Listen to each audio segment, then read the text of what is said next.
The Pokémon Horizons anime is back, and it may have finally hinted that this series is in the same universe and timeline as Ash Ketchum. Today, the new Mega Evolution arc commenced, and we got to see the flashback history of when Roy first met Urito in Lumio City, including how he encountered his shiny Lucario. At the end of the episode, we got revealed to a new ending. The ending primarily focuses on the events that occur throughout the shown episode and the 3-episode arc itself. But let's take a closer look at this frame. It's been confirmed that Emma, the character from the Pokémon X and Y games, will feature in this mini arc.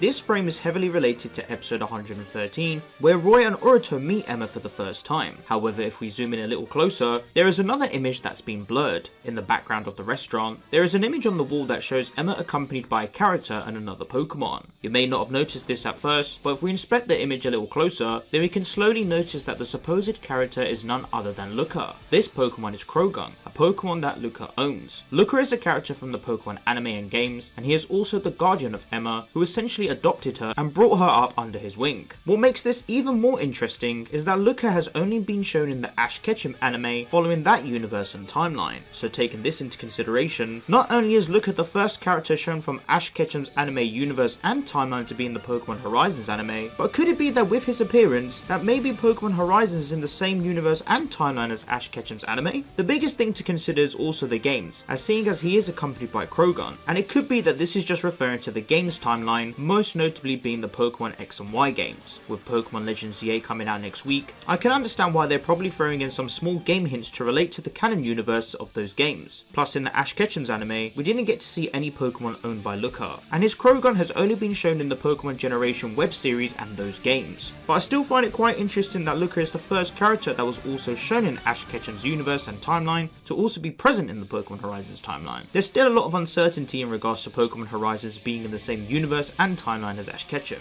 We've had a look before at different hints and clues that could indicate that this series might be in the same universe, or it may not be after all. There's also clues that might be a bit plausible, but let's revisit them and take a closer look to see how this series has developed and if any of them could now be true or false. First, we have episode 19. In this episode, we see Liko and Roy visit Motorstoke in the Galar region. Motorstoke was first mentioned in episode 100 of Pokemon Journeys, where Ash planned to take a train there from Wyndon to meet up with Go at the Motorstoke riverbank. Now, looking at the city's architecture and surroundings, it doesn't tend to show a lot of wear or aging, implying that not a lot of time has passed from when Ash was last around the city and its proximity. However, the next episode is where things start to become clearer, and this is where we get the full introduction and focus of Kabu, the gym leader of the city.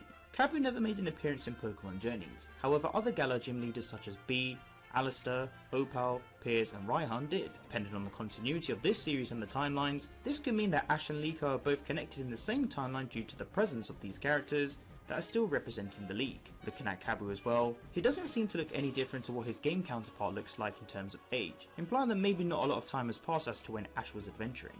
The only thing that could have helped concrete being a possible connection is if Kabu mentioned about the Darkest Day plot, and how the Galar region was affected by this, relating to the events that Ash faced during his journey. Plus, we have also seen characters like Cynthia shown in different universes, even alongside another version of Ash. So the possibility of another Kabu existing in another timeline isn't fully ruled out. So due to this, I'm gonna have to put this connection in the maybe section. Next, we have episode 27. In this episode, Liko and her friends come across a character being the ingredients seller. We first saw this character appear in episode 101 of Pokemon Journeys, where they supplied Ash and Go with curry ingredients. As soon as this character was revealed, the community was going ballistic into thinking that it could be an indicator towards Ash and Liko being in the same timeline. However, due to these NPCs not being a single person, and the fact there are multiple of them in the games, it's not as easy as just saying yes as from what we know. Even though Ash and Liko have both visited the Galar region and encountered this character, it could have been that they are just two separate individuals. Plus, if this seller mentioned Ash or referenced him from a previous manner, then that would have been an easy way to validate this. So for this reason, I'm going to put this also in the maybe section.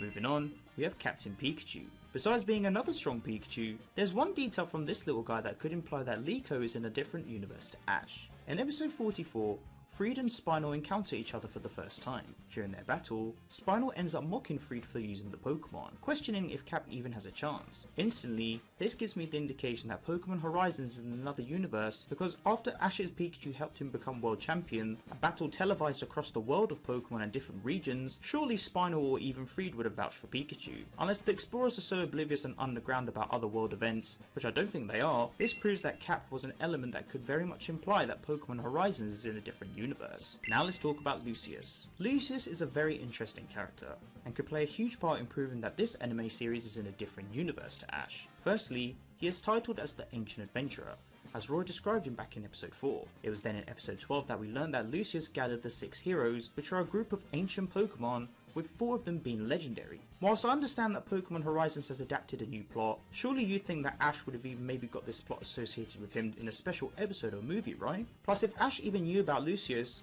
and how strong he is compared to overtowering Tobias, then I think this would have been much more apparent. Of course, with Ash leaving the anime, it doesn't really help his case. So for now, I'm going to put this in the opposite category. This then leads to Terapagos, a very special Pokemon that also could be the key in helping solving the mystery. In the Pokemon Scarlet and Violet games, Terapagos can alter timelines to some extent. As seen both in the games and anime, it has the capabilities of bringing humans, Pokemon and objects, all from other timelines altogether at the point of time and space it's currently in. In the anime's case, Terapagos was able to share visions of Lucius and his Pokemon from the past. I personally think that with all of this amalgamated together with the plot of Pokemon Horizons, it could very much be that Liko is in a different universe to Ash. The plot just seems very diverse to the usual, and with a character like Lucius weighing a great importance on this with Terapagos, I don't think this could correlate to Ash's journey. Finally, we have Gibeon. The boss of the Explorers was first teased in episode 45, and it wasn't until episode 54 that we got to see him live in the flesh, and how he mentioned how he was aiming to get back to Rakua, a place where Lucius lived happily with his Pokemon. From this motive, I again think that this series is in another timeline, simply due to the previous points in relation mentioned about Lucius. I was also going to touch upon Gibeon's red core Zygarde, but there's still little to no information about how this Pokemon was caught. Of course, we've seen various Zygardes and shiny variants of legendary Pokemon in the past, relating to different timelines and realities, but it's best to wait a little longer for us to fully learn a bit more about it. Overall, the table shows that it's not looking good, Riv, and it seems this series is in a different timeline to Ash Ketchum. Horizons has shown literal to no indication of Ash's profound effect as a character, and win as world champion. With everything mentioned before, it seems that there are many aspects that are unclear. The only alternative I could think of is that maybe Liko is having a separate journey to Ash at the same time as him. We now know why Roy's Crocodile didn't evolve during the 1 year time skip. When Roy met Master Mayonnaise for the first time, he gets introduced to different stones. One of them is an Everstone. Seeing as Crocodile was given this Everstone, it could be that because Roy didn't take it away from him, this is what prevented the Pokemon from evolving. Of course, we are all keen to see Crocodile evolve into Skeledirge, but at least we have some sort of understanding as to why we didn't get to see this Pokemon return in its evolved form after the 1 year time skip. Speaking of final evolutions, we actually may be in luck as a new Takari Tomy set has revealed the final evolutions of the Paldea starters in collaboration with Pokemon Horizons. For those of you that are unaware, Pokemon merchandise tends to be one of the most reliable pieces that hints towards leaked information and upcoming events in the Pokemon anime. Seeing as there have been loads of merchandise that have always hinted towards events shown in this series, I truly think we'll be seeing Skeledirge and Quaquaval finally arrive in Pokemon Horizons. It only makes sense for all of the starters to reach their final stages to not only complement their development with their trainers, but also the progression of the series too. Plus, it would be really epic to see all of them battle against Spinal in the final clash and slash him down once and for all. So it's finally been confirmed how Roy met his shiny Lucario, but did you know that this Pokemon holds a secret? Roy's Lucario is nicknamed Yellow Blast, and it's said to have a great fighting spirit. It makes sense why Roy eventually caught this Pokemon, as they are a perfect pair. But what I find so intriguing about this encounter is how Roy had to understand how Lucario was in order to challenge it, defeat it, catch it, and then bond with it to execute Mega Evolution. Of course, this is all obvious, but after seeing how strong the Pokemon is and wanting to learn more about Pokemon and even Mega Evolution as a whole, this is where we truly get to understand how Roy was able to have perfect synced aura with this Pokemon. But hang tight for now, as we're still yet to learn more about this Pokemon in the upcoming Mega Evolution episodes. Emma has been confirmed to be in the anime series, and it's also confirmed that she will own a Mega Ampharos. Emma is a very special character, and we'll be learning more about her next week. Even though this is Emma's debut in a main series anime, I still find it interesting how she is being implemented in the story of Pokemon Horizons. Is she going to return again later on in the series? Of course, we know that her introduction is all in relation to Pokemon XY and to coincide with Legend ZA coming out next week. But still, I'm very intrigued to learn more about her anime character and what secrets she holds. Moving on to the Rise and Again Blueberry Academy arc, we got the confirmation that in episode 115, Roy and Nemona will be having another battle. So it's Roy versus Nemona round 3. Roy and Nemona first battled each other in episode 48, where Nemona won the battle. They then had their second battle in episode 101, where Roy took the victory. So now they'll be battling again for the third time in episode 115. I wonder if this battle will be a draw. Let me know who you think's gonna win. Finally, we have some news for the dub viewers. The dub season for Pokemon Horizons Mega Voltage has been revealed as Pokemon Horizons Season 3 Rising Hope. It will be released on Netflix in the US from the 6th of January 2026. For the UK viewers, Pokemon Horizons Season 3 Rising Hope will release on BBC iPlayer in the UK on October the 27th, 2025. That's a day after my birthday, so don't say I don't look after you lot, innit? Well chaps, Pokemon Horizons is back, and we've got a lot to look forward to. The Mega Evolution mini arc is off to a great start, and I'm really looking forward to seeing the outcome and how the boys master Mega Evolution. The Blueberry Academy arc is also sounding quite promising, with it set to air at the end of the month. But regardless of that, be sure to tune into the series to experience the excitement and thrills that are to come from it. The endgame is slowly approaching, and as always, if you enjoyed the video, then be sure to leave it a like and subscribe for more Pokemon Horizons coverage and Pokemon anime content.